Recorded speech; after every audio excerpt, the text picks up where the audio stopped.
রাসূল আকরাম সাল্লাল্লাহু আলাইহি ওয়াসাল্লাম বলেন, কোন বান্দা যখন আল্লাহর কাছে দোয়া করে, ইন্না রাজুলা লা ইহরামুর রিজক বিল্লাযী বিযামবিল্লাযী ইউসিবু, বান্দা গুনাহের কারণে লা ইহরামুর রিজক, রিজিক থেকে বঞ্চিত হয়।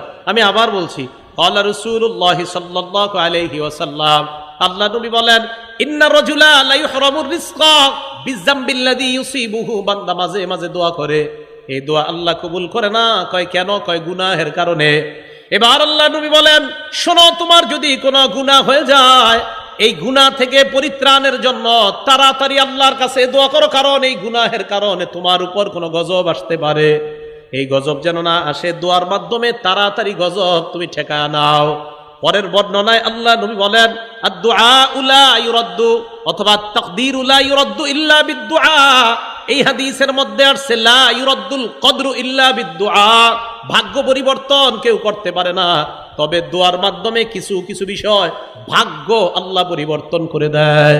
দোয়া করলে আল্লাহ ভাগ্য পরিবর্তন করে দেয়। ভাগ্য দুই প্রকার, একটা মুবরাম আর একটা মুআল্লাক। মুবরাম মানে হবেই, এটা যা বলবেন আপনি হবে, জন্ম কবে, মৃত্যু কবে, কি কবে, এইগুলা হবে, এটা মুবরাম। আর একটা মুআল্লাক, ঝুলন্ত আপনার ভাগ্যটা। এই মুআল্লাক যেটা, এটা আল্লাহ চাইলে আপনার দোয়ার মাধ্যমে পরিবর্তন করে দিতে পারেন। আপনার ভাগ্যে আছে কিছু একটা ভয়ঙ্কর কিছু, এটা ঝুলে আছে, কারণ আপনি দোয়া করছেন, আল্লাহ আমার উপর যেন মুসিবত না আসে, আল্লাহ আমার উপর যেন মুসিবত না আসে, মাবুদ আজকে সকালে যেই গুনাহ আমি করছি, এই গুনাহের কারণে আমার উপর গজব আসতে পারে, আল্লাহ গজব যেন না আসে। রাসূল বলেন, এই দোয়া করতেই থাকো, করতেই থাকো, এই আল্লাহকে বলতে বলতে ওই গজব আল্লাহ সেখানে যে ঝুলন্ত রাখছে, এটা সেখান থেকে আল্লাহ দূর করে দিবেন। এই জন্য আল্লাহর কাছে দোয়ার মাধ্যমে ভাগ্য পরিবর্তন করে না। ইবনে মাজাহ 4022 নম্বর হাদিসের বর্ণনাতেও আসছে যে রাসূল আকরাম সাল্লাল্লাহু আলাইহি সাল্লাম এইভাবে আমাদেরকে শিখিয়ে দিয়েছেন। আরেক বর্ণনা আসছে অনাগত, একটা হলো অনাগত গজব, যেটা এখনো আসে নাই, এটার জন্য দোয়া করা। কিভাবে? পাশের এলাকায় মহামারী লাগছে, আল্লাহর কাছে দোয়া করা, আল্লাহ এই মহামারী যেন আমার এলাকায় না আসে। আরেকটা হলো গজব আইসা গেলে দোয়া করা। একটা হলো আসার আগে, আর একটা আইসা গেলে দোয়া করে এটাকে সরানোর চেষ্টা করা। তিরমিজি শরীফের বর্ণনা 3571 নম্বর হাদিসের মধ্যে আসছে, ক্বালা রাসূলুল্লাহ সাল্লাল্লাহু আলাইহি ওয়াসাল্লাম, আল্লাহ নবী বলেন, মান ফুতিহা বিনকুম বাবুদ দুআ বাবুল মাসআলা, আমার আপনার আমাদের যদি কারো ভাগ্য এরকম হয়ে যায় যে আমরা খুব বেশি বেশি দোয়া করতে পারি। আবার বলছি, নবীজি বলেন, তোমাদের কারো ভাগ্য যদি এমন হয় যে নাকি বেশি বেশি আল্লাহর কাছে দোয়া করতে পারো, তোমাদের ভাগ্য যদি এমন হয়, আপনাদের মাঝে এক লোক খালি দোয়া করে, আল্লাহ মাফ করে দেন, ফজরের পরেও দোয়া করে, মাগরিবের পরেও মসজিদের কোনায় বসে দোয়া করে, এশার পরেও দোয়া করে, জোহরের পরে এক কোনায় বসে আল্লাহর কাছে চোখের পানি ছাড়ে, নবীজি বলেন যে বেশি বেশি দোয়া করার অভ্যাস হয়ে যায়, ফুতিহা লাহু আবওয়াবুর রহমা, আল্লাহর রহমতের খাজানা তার জন্য খুলে দেওয়া হয়।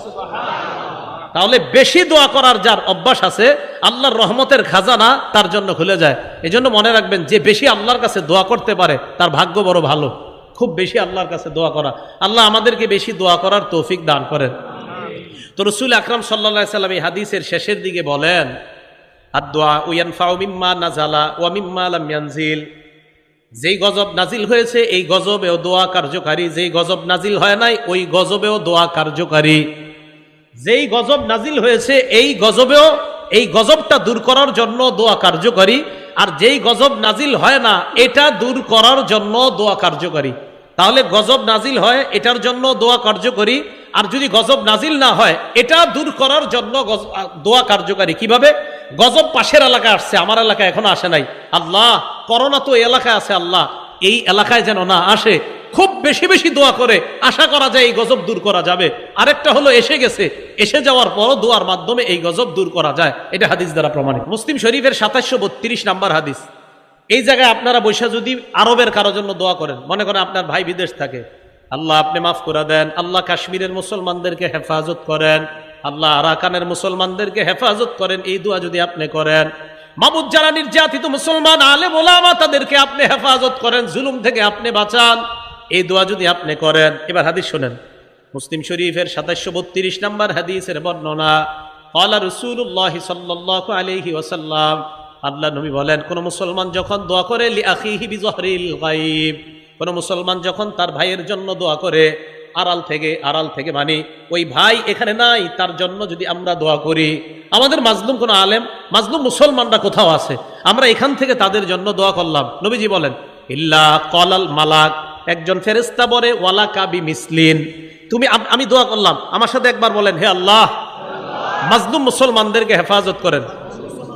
এই মুহূর্তে ফেরেশতা আমাদের প্রত্যেককে বলছে তুমি যেই দোয়াটা করলা আল্লাহ যেন তোমাকে বিপদ আপদ থেকে হেফাজত করেন। হ্যাঁ, এই মুহূর্তে ফেরেশতা বলছে, হ্যাঁ সত্যি বলছি, আমাকেও বলছে ওয়ালাকা বিমিসলিন, তুমি যেই দোয়া মাজলুমদের জন্য করলা আল্লাহ যেন তোমাকেও জুলুম থেকে হেফাজত করে। পরের বর্ণনা 2733 মুসলিম শরীফের আগের যে বর্ণনাটা, এটা পরের বর্ণনাটা আসছে। ক্বালা রাসূলুল্লাহি সাল্লাল্লাহু আলাইহি ওয়াসাল্লাম দাওয়াতুল মারইল মুসলিমি লিআখিহি বিযহরিল গায়ব মুস্তাজাবাহ। কোন মুসলমান যখন তার ভাইয়ের জন্য দূর থেকে দোয়া করে মুস্তাজাবাহ, দোয়াটা কবুল হয়েই যায়। না, আমরা ওরকম দোয়া করতে পারছি না মনে হয়, যারা বিপদে আছে তাদের জন্য ওইভাবে দোয়া হচ্ছে না আমাদের, তাই তাদের দোয়াটা আল্লাহ কবুল করতেছে না, কারণ আমরা ওইভাবে করতে পারতেছি না, যেইভাবে করা উচিত বলা উচিত ওইভাবে হচ্ছে না আমাদের দোয়াটা। কথা বুঝে আসে নাই? কারণ দোয়া করার সময়ও 1000 ক্যামেরা ফিট করে রাখে যে দোয়াটা কালকে পেপারে দিবে, বুঝেন নাই? ওই দোয়া কেমনে হইব, দোয়াকারী চিন্তা করবো আমার কিরম দেখা যায় দেখি, সামনে যারা আছে এরাও এই চিন্তা করবে, আজীব এক মাসালা হয়ে গেছে, দোয়া করবেন কেমনে আপনি? তো রাসূল আকরাম সাল্লাল্লাহু আলাইহি সাল্লাম বলেন যারা আড়ালে আছে তাদের জন্য দোয়া করা, এই দোয়াটা কবুল হয়ে যায়। এই হাদিসে কি বলে দেখেন, মালাকুন মুয়াক্কালুন ইনদা রাসিহি, তার মাথার কাছে একজন নিযুক্ত ফেরেশতা থাকে। এই নিযুক্ত ফেরেশতা ওই ব্যক্তিকে ডাক দিয়ে বলে ওয়ালাকা বিমিসলিন, তুমি যেই দোয়াটা করলা আল্লাহ যেন তোমার পক্ষেও এই দোয়াটা কবুল করে নেয়। মাথার কাছে একজন ফেরেশতা বৈশা বলে ওয়ালাকা বিমিসলিন, তুমি যেই দোয়া করলা তোমার দোয়া যেন আল্লাহ কবুল করে নেয়। এই হাদিসের মধ্যে আরো আসছে, আপনি যখন বলি আল্লাহ মাজলুম মুসলমানদেরকে হেফাজত করেন, একজন ফেরেশতা মাথার কাছে বৈশা বলে আমিন আমিন, ফেরেশতা বলে আমিন আমিন, মুসলিম শরীফের বর্ণনা। তাহলে আমরা আল্লাহর কাছে দোয়া করব, কারণ আমাদের দোয়া আল্লাহ কবুল করে, এটা আমাদের বিশ্বাস। বলেন তো দোয়া করলে কয় সূরাতে আল্লাহ দোয়াটা কবুল করতে পারেন? 3 সূরাতে। অদৃশ্য থেকে দোয়া করার শ্রেষ্ঠ দৃষ্টান্ত মুহাম্মদুর রাসূলুল্লাহ সাল্লাল্লাহু আলাইহি সাল্লাম একটা দোয়া করছে, এই দোয়াটা শুনেন। সহিহ ইবনে হিব্বান কিতাবের নাম 7111 নম্বর হাদিস। আম্মা জান আয়েশা সিদ্দিকা রাদিয়াল্লাহু তাআলা আনহা বলেন লাম্মা রাআইতু মিনান নবী সাল্লাল্লাহু আলাইহি ওয়াসাল্লাম তিবা নাফসিন, মা বোনরা যারা আমার এই আলোচনাটা শুনতেছেন আপনার স্বামীর সাথে এই আমলটা করবেন। আম্মা জান আয়েশা বলেন আমি যখন আল্লাহ নবীর ভালো মুড দেখতাম, মুড বুঝেন তো, মুড মানে ভালো মুডে আছে নবীজি, খুব ফুরফুরে মেজাজ, নবী সবসময় একটা ফিকিরে থাকতেন, উম্মতের ফিকির। কখনো রসুলের চেহারা মোবারক লাল হয়ে যেত, রাগ হয়ে যেতেন, অন্যায় কিছু দেখলে নবীজি রাগ হয়ে যেতেন। তা আম্মা জান আয়েশা বলেন কখনো যদি মুড ভালো দেখতাম নবীজিরে বলতাম আল্লাহ ইয়া রসুল আল্লাহ, আপনি আল্লাহর কাছে আমার জন্য একটু দোয়া করেন। আমি নবীজিরে বলতাম ইয়া রসুল আল্লাহ, হে আল্লাহ রসুল আপনি আমার জন্য একটু আল্লাহর কাছে দোয়া করেন। তো নবীজি বলতেন আয়েশা তোমার জন্য দোয়া করবো? কাহা বিবিরা যারা আছেন আপনার স্বামীরে যখন ভালো মুডে দেখবেন তখন বলবেন যে আপনি একটু আমার জন্য এখন দোয়া করেন। আর আপনারা কি মুডে থাকবেন? রাত 2টা বাজে তো দুইজন টেলিভিশনের উপরে থাকেন, আর মুড কখন আসবে? এই মুডে থাকে না, তো মুড আসবে কখন? দোয়া। এখন কি দোয়া হবে নাকি? তো রাসূল আকরাম সাল্লাল্লাহু আলাইহি ওয়াসাল্লাম কি দোয়া করবো? হুজুর আপনি যেই দোয়া আল্লাহর কাছে মন চায় করেন আমার জন্য। তো নবীজি বলতেন আল্লাহুম্মা গফির লি আয়েশাতা মা তাকদ্দামা মিন যামবিহা ওয়া মা তাআখার, আল্লাহ আপনি আয়েশার আগে পরের সব গুনাহ মাফ করে দেন। ওয়া মা আসাররাত ওয়া মা আলানাত, প্রকাশ্য এবং গোপন যত গুনাহ আছে আল্লাহ সব মাফ করে দেন। আম্মা জান আয়েশা সিদ্দিকা দহিকাত, হাসা শুরু করতেন খুশিতে। দেখেন কি বলে, হাসতে হাসতে হাসতে হাসতে হাত্তা সাকাতা রাসুহা ফি হিজরিহা, আম্মা জান হাসতে হাসতে ওনার মাথাটা কোলের উপর গিয়ে পড়তো, এত হাসতেন। কেন? তো নবীজি কয় আয়েশা হাসো কেন? খুশিতে। তো আল্লাহ রাসূল সাল্লাল্লাহু আলাইহি সাল্লাম আম্মা জান আয়েশা সিদ্দিকা বলতেন আয়েশা আয়া সুররুকি দুআই, আমি দোয়া করলে কি তুমি অনেক খুশি হও? তো আম্মা জান আয়েশা বলে জি হুজুর, আপনি যে দোয়া করেন খুশি, এই দোয়া শুনলে কার না খুশি লাগবে? তাই আপনার এই দোয়া শুই না আমি খুশিতে এত খুশি হয়ে যাই, হাসতে হাসতে আমার মাথা আমার শরীরের উপর পড়ে, এত পরিমাণ আমি খুশি হয়ে যাই। নবীজি বলেন আয়েশা আমি যে দোয়াটা তোমার জন্য করলাম তুমি অনেক খুশি হয়েছো না? হ্যাঁ। নবীজি কি বলে দেখেন ইন্নাহা লা দুআই লি উম্মতি ফি কুল্লি সালাহ, আয়েশা আমি তোমার জন্য যে দোয়াটা করলাম, আমি যতবার নামাজ পড়ি নামাজের পর আমি যতবার দোয়া করি আমার উম্মতের জন্য ঠিক এই দোয়াটা ততবার করি। আল্লাহু আকবার। চিন্তা করেন আম্মা জান আয়েশা সিদ্দিকাকে যা বললেন, নবীজি আমিও আল্লাহরে বলি আল্লাহ আমার উম্মতের আগের পরের প্রকাশ্য অপ্রকাশ্য সব গুনাহ মাফ করো। আমরা এখনো দুনিয়াতে আসি নাই, 1500 বছর আগে আমাদের জন্য দোয়া করে গেছেন। তো দূর থেকে আড়াল থেকে আমাদেরকে দেখে নাই যিনি, না দেখা যিনি দোয়া করার শ্রেষ্ঠ দৃষ্টান্ত দুনিয়াতে দেখা গেছেন রাসূল আকরাম সাল্লাল্লাহু আলাইহি সাল্লাম।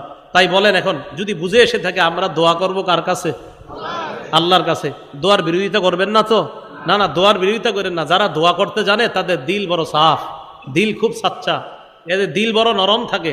তাই আল্লাহকে বেশি বেশি ডাকা, আল্লাহকে যেন সবাই বেশি বেশি ডাকতে পারি, আল্লাহ তৌফিক দান করেন। তাহলে হেদায়েতের উপর থাকার 1 নাম্বার উপায় আল্লাহর কাছে দোয়া করা। বলেন আল্লাহর কাছে কি করা? দোয়া করা। এবার আসেন, হেদায়েত যে আল্লাহ আপনারে দিবে, কোন জায়গায় দিবে? আপনি মানুষটারে হেদায়েত দিবে? হ্যাঁ, বুঝেন? আল্লাহ যে আপনাকে হেদায়েত দিবে, আপনার কলবটাকে হেদায়েত দিবে। বলেন কাকে? সবাই বলেন কাকে হেদায়েত দিবে? দলিল সূরা তাগাবুন 11 নম্বর আয়াত। আল্লাহ বলেন, ওয়া মান ইউমিন বিল্লাহি ইয়াহদি কলবাহ। যে ব্যক্তি আল্লাহকে বিশ্বাস করে, আল্লাহর উপর বিশ্বাস রাখে, আল্লাহ তার কলবকে হেদায়েত দান করেন। বলেন আল্লাহ কাকে হেদায়েত দান করেন? কলবকে। ইবনে মাজার একটা বর্ণনা, 3989 নম্বর হাদিস। ওমর ফারুক রাদিয়াল্লাহু তাআলা আনহু একদিন ঘর থেকে বের হইছে। বের হওয়ার পর খরাজা ইয়াওমান মিন বাইতিহি ইলা মসজিদি রাসূলিল্লাহি সাল্লাল্লাহু আলাইহি ওয়াসাল্লাম।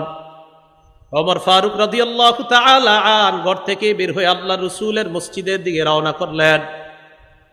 মসজিদে যাওয়ার সময় ওয়াজাদা মুআজ ইবনে জাবাল রাদিয়াল্লাহু তাআলা আন কাঈদান ইনদা কবরিন নবী সাল্লাল্লাহু আলাইহি ওয়াসাল্লাম ইয়াবকি। হযরত ওমর হযরত মুআজ ইবনে জাবালকে দেখেন আল্লাহর রাসূলের কবরের পাশে বইসা কান্নাকাটি করতেছে।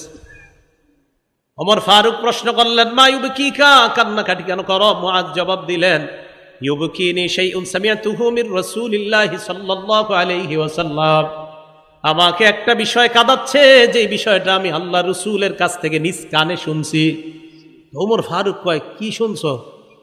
তো জি, একটা কথা নবীজির মুখে শুনছি, এই কথাটা মনে বললে খালি আমি কান্না করি। আপনারা জানতে মন চায়নি কথাটা কি? দেখেন আমগো মাঝেও আস। ওমর ইবনুল খাত্তাব বলেন, কি কথা বলো? মুআজ ইবনে জাবাল বলেন, আল্লাহর রাসূল বলছেন, ইন্না ইয়াসীরার রিয়াই শিরকুন। সামান্যতম রিয়া করাও শিরিক, সামান্যতম লোক দেখানো আমল করাও শিরিক।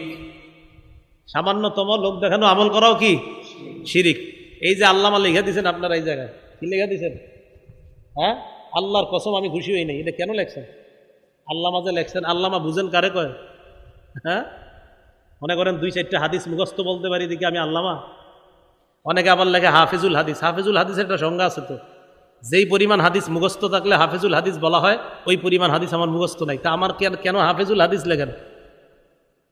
এই আল্লামা লিখবেন না। আপনাদের এই লেখাতে আমি খুশি হইনি। আল্লামা লিখবেন না। যার সাথে মোবাইলে কথা বলেন ও বারবার বলে আল্লামা লেখা নিষেধ, হয়তো এই জায়গায় বলা হয় নাই। আল্লামা লিখেন না। আল্লামার একটা ওয়েট আছে, একটা ওজন আছে। বলতেছেন হুজুর আপনি খুব বিনয় দেখাচ্ছেন, ঘোড়ার ডিম দেখাইতেছে। আল্লামা এটা না লেখা বিনয় না। আল্লামা ও এত ঘোড়ার ডিমের ব্যাপার। আল্লামা কারে লেখেন? আল্লামা আমি তো বুঝি না কি লেখছেন এটা। আল্লামা মানে মন চাইলেও লিখে দিচ্ছেন আল্লামা। আল্লামারা সামনে আসে না, আল্লামারা নিবিদিতে আড়ালে আছে, জায়গায় জায়গায় আছে। এদেরকে চিনবেন না, বুঝবেন না। এদেরকে খুঁজে খুঁজে ওলামা একরাম চিনে নেয় জায়গায় জায়গায়। আল্লামা যেখানে সেখানে আল্লাহর হস্তে লাগাই দিয়েন না। ইন্না ইয়াসীরা রিয়াই শিরকুন, সামান্য লোক দেখানো আমল করা শিরিক। এই সমস্ত হাদিস আমাদেরকে বিভিন্ন শব্দ লিখতে বাধা দেয়। রাসূল আকরাম সাল্লাল্লাহু আলাইহি সাল্লাম বললেন, ইন্না ইয়াসীরা রিয়াই শিরকুন, সামান্য রিয়া শিরিক, লোক দেখানো কিছু করা শিরিক। এখন আমি বয়ান করতেছি, মনে যদি একটু আসে, বয়ানটা জানি কেমন হইতেছে, লোকেরা কেমন বলে, বা শিরিক, হাসা কথা, শিরিক হয়ে গেছে। ইন্না ইয়াসীরা রিয়াই শিরকুন, ইবাদত একমাত্র আল্লাহর জন্য করবেন। বলেন একমাত্র কার জন্য? আল্লাহর জন্য। ইবাদত সামান্য অংশ কাউকে দেখানোর জন্য করা যাবে না। তো রাসূল সাল্লাল্লাহু আলাইহি সাল্লাম এরপর বলেন, ইন্নাল্লাহা ইউহিব্বুল আতকিয়া আল আবরার আল আখফিয়া, অথবা আল আবরার আল আতকিয়া আল আখফিয়া। নবীজি বলেন, নিশ্চয় আল্লাহ ভালোবাসেন আল আবরার পুণ্যবান, আল আতকিয়া মুত্তাকি, আল আখফিয়া যারা মানুষের থেকে নিজেদেরকে আড়াল রাখে, মানুষের থেকে নিজেদেরকে আড়াল রাখে। প্রকৃত আল্লামা যারা, তাদেরকে চিনবেন না, জানবেনও না। মানুষের থেকে নিজেদেরকে আড়াল রাখে, নিজেদেরকে আড়াল রাখে, কিন্তু আমার আপনার জানা নাই আল্লাহ তাদেরকে ভালোবাসে। নবীজি বলেন তারা কারা জানুনি? আল্লাযীনা ইযা গাবু লাম ইফতাকাদু, যারা সমাজ থেকে 2-4 দিন যদি তারা না থাকে, কেউ তাদের খোঁজও নেয় না। 3-4 দিন এলাকায় নাই, পাইতেছেন না, আরে এই লোকটা চা খায় তো কই, কেউ খোঁজ নেয় না, 3-4 দিন নাই, খোঁজ নেয় না। নবীজি কয় জানো না, যার খোঁজ তোমরা নেও না, ওরে আল্লাহ কি পরিমাণ ভালোবাসে। ওয়াইদা হাদারু লাম ইউদআউ, ওই লোকটা যদি কোনো মজলিসের মধ্যে আসে, কেউ তারে কাছেও ডাকে না, বসে থাকে পিছনে। আবার ডাকলেও লাম ইউকরাবু বা লাম ইউরাফু, তাকে চেনে না, এমন ভাব ধরে, কে তুমি, কোন জায়গায় আছো, কই থাকো, চিনে না, ভাব ধরে না, মানি এরে গনে না, মজলিসে না থাকলে কেউ খোঁজে না, আসলে কাছেও ডাকে না। আল্লাহ নবী কয় এরে যে আল্লাহ ভালোবাসে তুমি জানো না? এই লোকটাকে আল্লাহ ভালোবাসে। তাহলে এমন মানুষ আমাদের সমাজে আছে যে আমি আপনি আমরা জানি না, এমন মানুষ আছে। রাসূল আকরাম সাল্লাল্লাহু আলাইহি ওয়াসাল্লাম বলেন কুলুবুহুম মাসাবিহুল হুদা, তাদের কলবগুলা হলো হেদায়েতের বাতি। এদের কলবগুলা হেদায়েতের বাতি, এই বাতি দিয়ে আপনাদের মাহফিল আলোকিত হয়েছে। রাসূল আকরাম সাল্লাল্লাহু আলাইহি ওয়াসাল্লাম বলেন ওই যে যারা হারিয়ে গেলে খোঁজো না, কাছে আসলে ডাকো না, এদের কলবগুলা হেদায়েতের বাতি, এদের কারণে এলাকা আল্লাহ টিকায় রাখে। তাহলে বলেন হেদায়েতের জায়গা কোথায়? কলব। আল্লাহ কলবকে হেদায়েত দান করে, সেটা বুঝাইতে চাইলাম আমি। এই জন্য রাসূল আকরাম সাল্লাল্লাহু আলাইহি সাল্লাম আল্লাহরে বলতেন আল্লাহুম্মা ইন্নী আসআলুকা রাহমাতান তাহদি বিহা কলবি, হে আল্লাহ আমি আপনার কাছে এমন দয়া চাই যেই দয়ার মাধ্যমে আপনি আমার কলব হেদায়েত দিয়ে দেন। তাহলে বলেন আমার সাথে, ওলামারা ছাড়া অন্য যারা সাধারণ আছেন তারা আমার সাথে বাংলাটা বলেন, বলেন হে আল্লাহ আপনার কাছে এমন রহমত চাই যেই রহমতের কারণে, যেই রহমতের মাধ্যমে, যেই রহমত দিয়ে আমার কলবকে হেদায়েত দান করেন। এই কথাটা বেশি বেশি আল্লাহরে বলবেন, ইনশাআল্লাহ হেদায়েতের উপর রেখেই আল্লাহ আপনার মৃত্যু দান করবেন। এটা একটা। আরেকটা সূরা ইউসুফের আয়াতটা যদি পড়তে পারেন, গালেবান 101 বা 111 নম্বর আয়াত, 101ই হবে মনে হয় বা 111 সম্ভবত, সূরা ইউসুফের। ফাতিরাস সামাওয়াতি ওয়াল আরদ আনতা ওয়ালিয়্যি ফিদ দুনিয়া ওয়াল আখিরা তাওয়াফফানি মুসলিমান ওয়া আলহিকনি বিস সালিহিন। হে আসমান জমিনের সৃষ্টিকর্তা, ফাতিরাস সামাওয়াতি ওয়াল আরদ তাওয়াফফানি মুসলিমা, আল্লাহ তুমি আমাকে মুসলমান অবস্থায় মৃত্যু দিয়ে দিও, ওয়া আলহিকনি বিস সালিহিন, নেককার মানুষের সাথে আমাকে তুমি মিলায়া দিও। ইউসুফ নবী বাদশা ছিলেন, নবী ছিলেন, এরপরে আল্লাহর কাছে দোয়া করতেন আল্লাহ তাওয়াফফানি মুসলিমা। নবী নবী কয় আল্লাহ রে তাওয়াফফানি মুসলিমা, বাদশা আল্লাহরে কয়, বাদশা আবার নবী, খাদ্যমন্ত্রী আবার নবী, আবার উনি আল্লাহরে কয়, একজন নবী আল্লাহরে কয় তাওয়াফফানি মুসলিমা, আল্লাহ আপনি আমারে মুসলমান অবস্থায় মৃত্যু দিয়েন। কে বলছে? একজন নবী। তা আমি আপনি কি বলা উচিত আল্লাহকে? এই জন্য আল্লাহর কাছে খুব বেশি বেশি বলা। আমি যার কাছে বুখারী শরীফ পড়ছি, আল্লামা আবু জাফর আল কাসিমি দামাত বরকাতুহুল আলিয়া, হযরতে আব্দুল্লাহপুর, বর্তমান আব্দুল্লাহপুর মাদ্রাসার শেখুল হাদিস, হযরতের মুখে শুনছি, এইটা যদি কেউ নিয়মিত পড়তে পারে ইনশাআল্লাহ আশা করা যায় আল্লাহ যদি তার এই দোয়াটা কবুল করেই নেই, আশা করা যায় হেদায়েত দিয়ে মুসলমান অবস্থায় তার মৃত্যু দিবে আল্লাহ।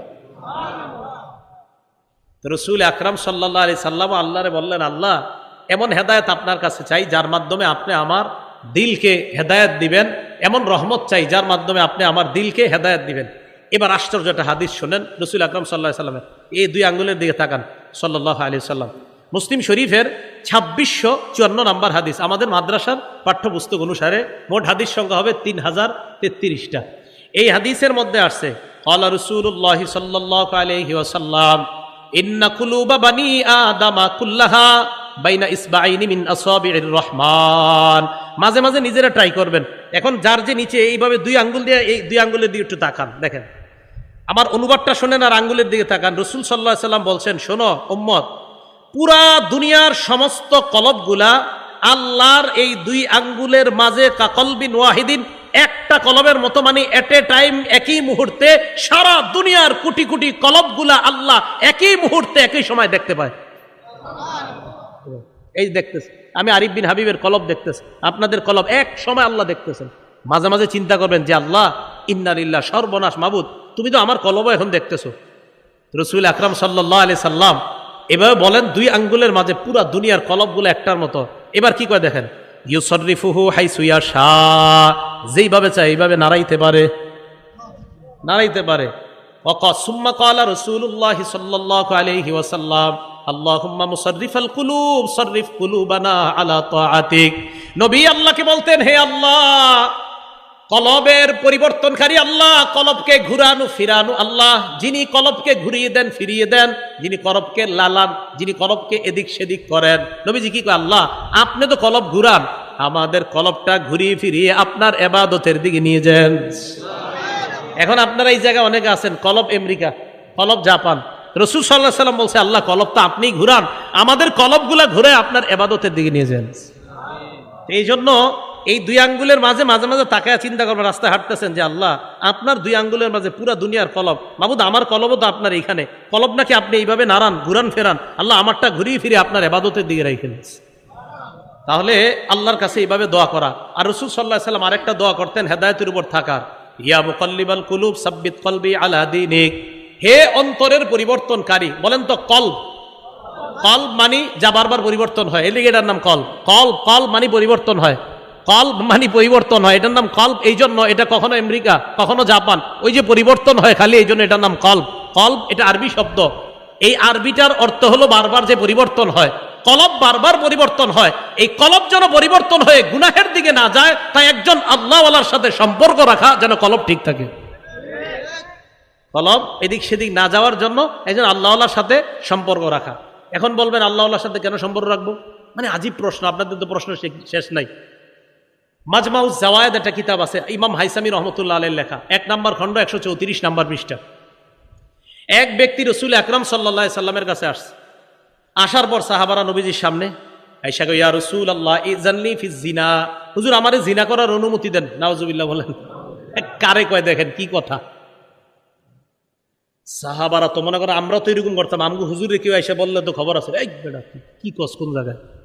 সাহাবারা সবাই জাজারুহু, মাহ মাহ, হাদিসের বর্ণনা, মাহ মাহ, থামো, কি কয় এগুলা নবীজি রে?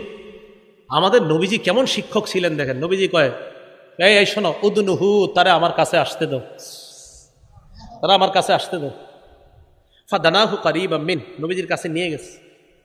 যাওয়ার পর নবীজি বলছেন, কি বলছো? কয় হুজুর জিনার অনুমতি দেন। আল্লাহ রাসূল সাল্লাল্লাহু আলাইহি সাল্লাম দেখেন কিভাবে সংশোধন করে। আর তুহিব্বুহু লিউম্মিকা, তুমি যেই কাজটা করতে চাও তোমার আম্মার সাথে এই কাজটা কেউ করুক, এটা তুমি চাও? ওই ব্যক্তি কয়, লা জাআলানি আল্লাহু ফিদাকা ইয়া রাসূলুল্লাহ, হুজুর আপনি কি বললেন, অসম্ভব। আল্লাহ নবী বলেন, ফান্নাসু লা ইউহিব্বুনাহু লিউম্মাহাতিহিম, তুমি যেমন তোমার মায়ের সাথে এই অপকর্মটা চাও না, কোন মানুষ তাদের মায়ের সাথে এই অপকর্ম তুমি করবা এটাও তারা চায় না। উনি চুপ হয়ে শুনতেছে। আর তুহিব্বুহু লিইবনাতিক, তুমি কি তোমার মেয়ের সাথে অপকর্ম কেউ করো এটা পছন্দ করো? ওই ব্যক্তি জবাব দেয়, লা জাআলানি আল্লাহু ফিদাকা ইয়া রাসূলুল্লাহ, না হুজুর এটা অসম্ভব। আল্লাহ নবী বললেন, ফান্নাসু লা ইউহিব্বুনাহু লিযালিক, মানুষ এটা পছন্দ করে না যেই কারণে তুমি পছন্দ করো না। ফান্নাসু লা ইউহিব্বুনাহু লিবানাতিহিম, তাদের মেয়েদের সাথে এমন অপকর্ম তুমি করবা কোন বাবা এটা পছন্দ করবে না। আতুহিব্বুহু লিউখতিকা, তোমার বোনের সাথে অপকর্ম তুমি পছন্দ করবা কিনা? না ইয়া রাসূলুল্লাহ। আল্লাহ নবী বললেন, ফান্নাসু লা ইউহিব্বুনাহু লিআখাওয়াতিহিম, কেউ তাদের বোনের সাথে অপকর্ম করবা এটা পছন্দ করে না। আতুহিব্বুহু লিখালাতিকা, তোমার খালার সাথে কেউ অপকর্ম করবে পছন্দ করো? লা ইয়া রাসূলুল্লাহ, না এটা আমি পছন্দ করি না। ফান্নাসু লা ইউহিব্বুনাহু লিখালাতিহিম, মানুষ তার মায়ের সাথে খালার সাথে এই অপকর্ম করা পছন্দ করবে না। আতুহিব্বুহু লিআম্মাতিকা, তোমার ফুফুর সাথে এই অপকর্ম পছন্দ করবা কিনা? লা ইয়া রাসূলুল্লাহ। আল্লাহ নবী বললেন, ফান্নাসু লা ইউহিব্বুনাহু লিআম্মাতিহিম, কেউ তাদের ফুফুর সাথে তুমি এমন অপকর্ম করবা এটা পছন্দ করে না। আল্লাহ নবী এভাবে হাত রাখলেন, রাখার পর বললেন, আল্লাহুম্মা গফির যামবাহ, আল্লাহ তার গুনাহগুলো আপনি মাফ করে দেন। ওয়া তাহহির কলবাহ, আল্লাহ তার কলবটা আপনি পবিত্র বানায় দেন। ওয়া হাসসিন ফারজাহ, আল্লাহ তার লজ্জাস্থানটাকে আপনি একদম হেফাজত করেন। তাহলে শায়েখের দরকার আসেনি? শায়েখের দরকার আসেনি? এই যে শায়েখ বলতেছে, আল্লাহরে বলতেছে, আল্লাহর কাছে কেন যাবেন জানেন? আল্লাহ আপনার জন্য দোয়া করবে। আপনি তো ওনার কাছে যাবেন, যাওয়ার পর সব হালাত বলে আসবেন, হুজুর আমি তো এই সমস্যায় আছি। আপনি যে আইসা পড়ছেন, আপনি জানেন না উনি যে তাহাজ্জুদ করে আপনার জন্য দোয়া করে। এই দোয়ার কারণে ওই যে আল্লাহরে বলে, আল্লাহ এই ছেলেটা আমার কাছে আসছে, আল্লাহ তারে গুনাহ করায়েন না। এই যে নবীজি বলতেছে আল্লাহ তার গুনাহ মাফ করে দেন, অতহির কলবা, আল্লাহ তার কলবটা আপনি পবিত্র বানায় দেন, ও হাসিন ফরজা, আল্লাহ তার লজ্জাস্থানটাকে আপনি হেফাজত করেন। এই দোয়া করার পর সাহাবারা বলে, এই সাহাবার এমন অবস্থা হয়েছে ভবিষ্যতে, ফালাম ইয়াল তাফিত ইলা শাইইন, এর পর থেকে আর নারী তো দূরের কথা, কোন জিনিসের দিকে এইভাবে সে ঘুরে কখনো তাকাইতো না। তাহলে দেখেন, কলব পবিত্র করার জন্য একজন শিক্ষকের অবশ্যই প্রয়োজন। আমি বুঝাইতে চাইলাম, আল্লাহ ওয়ালা উলামায়ে কেরাম আশেপাশে যারা আছে, আল্লামা নুরুল হক সাহেব, আল্লামা মুফতি দেলাওয়ার সাহেব আসে, এদিকে আপনাদের হযরত মাওলানা শেখুল হাদিস হেলাল উদ্দিন সাহেব আছেন, আরও বড় বড় উলামায়ে কেরাম, আপনাদের ফুলবাড়িয়ার শেখুল হাদিস সাহেব মনে মারা গেছেন না, উনি নাকি কোন আরেকজন মারা গেছেন, ফজলুল হক সাহেব, এই যে কিছুদিন আগে যিনি মারা গেলেন, এই সাভারের আশেপাশে ধামরায়ের ইসলামপুর মাদ্রাসা শেখুল হাদিস সাহেব। তো যাই হোক, বড় বড় উলামায়ে কেরাম যারা, তাদের সাথে কেন সম্পর্ক রাখবেন? আল্লাহ ওয়ালাদের সাথে যাদের সম্পর্ক, ওনারা আপনার কলবকে এমনভাবে সংশোধনের কাজ করবে যে আপনার মাথায়ও আসবে না, এত সুন্দরভাবে কাজ করবে। তো বুঝাইতে চাইলাম, কলবটার মধ্যেই হেদায়েত দেয় আল্লাহ, এটা হেদায়েতের জায়গা। তা এটা সাফ করার জন্য একজন শিক্ষকের প্রয়োজন, এটা বুঝাইতে চাইলাম। আল্লাহ আমাদের সকলকে যেন কলবের ভিতর হেদায়েতের নূর ঢুকায় দেয়, আল্লাহ তৌফিক দান করে। তাহলে বলেন, হেদায়েতের জায়গা কই? কলব। আল্লাহর কাছে দোয়া করব হেদায়েতের, আল্লাহ হেদায়েত দেয় কলবকে, কারণ হেদায়েতের জায়গা কলব। শুধু হেদায়েতের জায়গা যে কলব এমন না, ঈমান যেই জায়গায় আল্লাহ ফিট করে দেয়, এই জায়গাটার নামও কলব। সুবহানাল্লাহ। দলিল সূরা মুজাদালার 22 নম্বর আয়াত, দেখেন আল্লাহ কি বলে, উলাইকা কাতাবা ফি কুলুবিহিমুল ঈমান, তাদের অন্তরের মধ্যে আল্লাহ ঈমান লিপিবদ্ধ করে দিয়েছেন। অন্তরে আল্লাহ ঈমান লিপিবদ্ধ করে দিয়েছেন, কলবের মধ্যে আল্লাহ ঈমান লিপিবদ্ধ করে দিয়েছেন। শুধু তাই নয়, এই কলব কেন হেদায়েতের নূর ঢুকানো দরকার? কারণ কলবের মধ্যে আল্লাহ কোরআন রাখে। কি রাখে? কি কোরআন যে কলবে থাকে না জানেন না? কেমনে জানবেন? কইবেন যে দলিল আছে কিনা। এই বর্তমান যুগে আবার খুব ভয়ঙ্কর সময় চলতেছে, কথায় কথায় জিগায় দলিল কি, প্রত্যেকে শিখছে এই প্রশ্ন, আল্লাহ জানে। তো এই জন্য ইদানিং দলিলের উপরে খুব লাগছি, যেহেতু কথায় কথা দলিল, এখন আবার সুর পাল্টাই লেতেছে দলিল দেওয়া শুরু করাতে। কি দেওয়া শুরু করাতে? হ্যাঁ, দলিল দেওয়া শুরু করাতে এখন সুর অন্যদিকে গেছে ওনাদের, এখন এটা আর কয় না। কেন কয় না?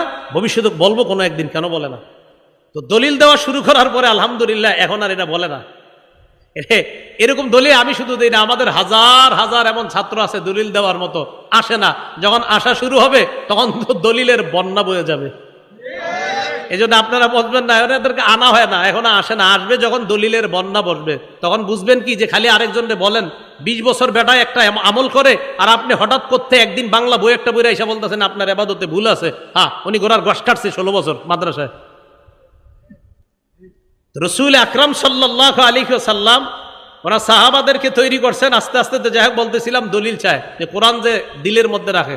সূরা বাকারাতে আল্লাহ বলেন, ইহুদি খ্রিস্টানরা, ইহুদিরা বিশেষ করে বলে, মান কানা আদুওয়াল লিজিবরিলা, নবী আপনি বলেন যারা বলে জিবরিল হলো তাদের শত্রু, ফাইন্নাহু নাযালাহু আলা কলবিকা, আপনি বলেন জিবরিল আমিন আল্লাহর হুকুমে, ফাইন্নাহু নাযালাহু আলা কলবিকা বিইজনিল্লাহ, আল্লাহর হুকুমে জিবরিল আমিন কোরআনটা আপনার কলবের মধ্যে রেখে দেয়। তাহলে কোরআন কোথায় রাখে? কোরআন কোথায় রাখে? হেদায়েত কোথায় রাখে? এই জন্য হেদায়েতের নূর দ্বারা কলব সাফ করা, যেন এখানে কোরআন থাকে, এখানে ঈমান থাকে। বুঝাইতে চাইলাম হেদায়েতের জায়গা কলব। তাই আল্লাহর কাছে যখন দোয়া করব, এইভাবে দোয়া করা, আল্লাহ আপনি এমন রহমত দান করেন যে রহমতের মাধ্যমে আমার কলবকে আপনি হেদায়েত দান করেন। এখন কলবের মধ্যে যদি হেদায়েত ঢুইকা যায়, লাভ কি? এটার লাভ হলো হিংসা, বিদ্বেষ, অহংকার সহ যত রোগ আছে এই রোগগুলা বের হয়ে যাবে কলবে যদি হেদায়েতের আলো স্থান পেয়ে যায়। মুসলিম শরীফের 2564 নম্বর হাদিসের বর্ণনা, ক্বালা রাসূলুল্লাহ সাল্লাল্লাহু আলাইহি ওয়াসাল্লাম, আল্লাহ নবী বলেন, লা তাহাসাদু, তোমরা পরস্পর হিংসা করবা না, ওয়ালা তানাজাসু, তোমরা পরস্পর ধোঁকাবাজি করবা না, ওয়ালা তাবাগাজু, তোমরা পরস্পর বিদ্বেষ পোষণ করবা না, ওয়ালা তাদাবারু, তোমরা একে অপরের ক্ষতি করার জন্য আড়ালে শত্রুতা করবা না, ওয়ালা ইয়াবি বাদুকুম আলা বাইই বাদিন, একে অপরের ক্রয় বিক্রয় করার সময় তোমরা অন্য কেউ গিয়ে ক্রয় বিক্রয় করবা না। ভাই সোয়েটারটা কত? 500 টাকা। 450 টাকা দিবেন? জি দিব। আপনি উল্টা গিয়ে বললেন আমি 520 টাকা দিব, আমারে দেন। নিষেধ, এটা নবীজি নিষেধ করছেন। এ আমাদের দুইজনের লেনদেন চুক্তি পুরা শেষ, এখন উনি আমারে দিবে, প্যাকেট করা বাকি। ইতিমধ্যে আপনি এসে বলছেন, দেখতেছেন যে আমি 450 টাকা পাইয়া যাচ্ছি, আপনি এসে বললেন ভাই আমি 520 টাকা দিব। উনি চিন্তা করে দেয় 70 টাকা লাভ আপনার কাছ থেকে। আমারে কয় কি বাজারটা একটু ঘুরে আসেন। কি ঘুরে আসেন ভাই? একটু বাজার ঘুরে আসেন, আপনার দিতেছি আমি। মানে এটা হেরে দিয়া দেয়, পরে ডুপ্লিকেট একটা ধরাই দিবে। রাসূল সাল্লাল্লাহু আলাইহি সাল্লাম এটা নিষেধ করছে। আমাদের সমাজে আরেকটা হয়, এটাও নিষেধ। বিসমিল্লাহ। ওয়ালা ইয়াখতিব আহাদু, আল্লাহুম্মা লাকাল হামদু ওয়া লাকাশ শুকরু, ওয়ালা ইয়াখতিব আহাদুকুম আলা খিতবাতি আখিহি। রাসূল আকরাম সাল্লাল্লাহু আলাইহি সাল্লাম বলেন, তোমাদের কেউ বিবাহের প্রস্তাব দেওয়ার পর এই বিয়ের প্রস্তাবের উপর আবার প্রস্তাব না দাও। একজনের মেয়ের সাথে আরেকটা ছেলের বিয়ে মোটামুটি পাকাপাকি হয়ে গেছে, বিয়ে ঠিক, ইনশাল্লাহ বিয়ে হয়ে যাবে। আগামী শুক্রবারে বৈঠক বসবে যে কবে বিয়ের তারিখটা ঠিক করা যায়। বৃহস্পতিবারে এক ঘটক গিয়া মেয়ের বাপেরে কয়, শুনলাম আগামীকাল নাকি আপনার মেয়ের বিয়ের তারিখ ঠিক হবে। হ্যাঁ ঠিকই তো শুনছেন। ছেলে কি করে? কয় ছেলে তো মসজিদের ইমাম। আর যাই হোক, তো বেতন কত? 15,000 টাকা। যাই হোক, আপনি এই এলাকায় কত দেন জানি না, তো হুজুরকে বেতন বাড়ায় দিন, আল্লাহ বরকত দিব। তো এটা বলার পরে 15,000 টাকা, হ্যাঁ আমি তো ইতালি থেকে একটা ছেলে আনছি প্রস্তাব, বেতন 14 লাখ। এখন মেয়ের বাপের অবস্থাটা কি হবে? রাসূল সাল্লাল্লাহু আলাইহি সাল্লাম বলেন, লা ইয়াখতিব আহাদুকুম আলা খিতবাতি আখি। বিয়ের প্রস্তাব দিছে একজন, আলোচনা চলতেছে, তোমরা উপর দিয়ে গিয়ে প্রস্তাব দিও না। সমাজে এগুলা হচ্ছে। রাসূল আকরাম সাল্লাল্লাহু আলাইহি সাল্লাম এগুলা নিষেধ করলেন। করার পর নবীজি বলেন, ওয়াকুনু ইবাদাল্লাহি ইখওয়ানা, তোমরা ভাই ভাই হয়ে যাও। এরপর নবী বলেন, আল মুসলিমু আখুল মুসলিম, মুসলমানের ভাই, লা ইয়াজলিমুহু, ভাই ভাইকে জুলুম করতে পারে না, ওয়ালা ইয়াখজুলুহু, ভাই ভাইকে লাঞ্ছিত করতে পারে না, ওয়ালা ইয়াহকিরুহু, ভাই ভাইকে তুচ্ছ তাচ্ছিল্য করতে পারে না। নবীজি হাদিসের শেষে বলেন, বিহাসবি ইমরিইম মিনাশ শাররি আন ইয়াহকিরা আখাহুল মুসলিম, কোন মানুষ খারাপ হওয়ার জন্য এতটুকুই যথেষ্ট, সে আরেকজন মুসলমান ভাইকে অন্যের সামনে তুচ্ছ তাচ্ছিল্য করা